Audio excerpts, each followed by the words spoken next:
I'm Jody Facina and well, here we all are, particularly in Sydney, entering week 6 of the lockdown.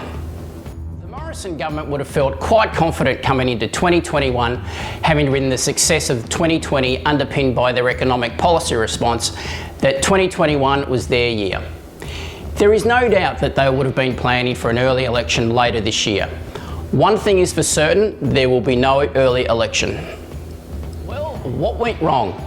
Maybe it can be traced to the Prime Minister's initial statement that it's not a race. It's not a race, it's not a competition, it's about the health and safety of Australians. If anything, the last few months has definitely shown us all that the response to the pandemic needed to be a race.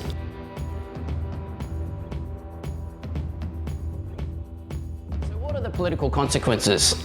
Well, here in Sydney, in what feels like an endless lockdown, we have seen both Victoria and South Australia endure short lockdowns, and Queensland look like they're going to go into a longer lockdown. What is coming through though is that the premiers are not being blamed for the lockdowns. While they may be implementing them, the blame is clearly starting to be laid at the feet of Scott Morrison and the government.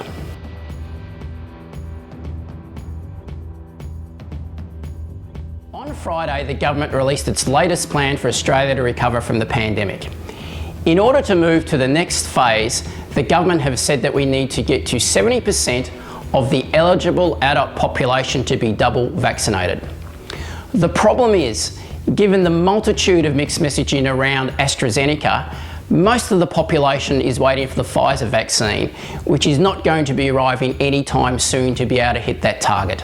What are going to be the major issues for the next federal election, which will have to be held by May next year? I think it's going to come down to two key issues.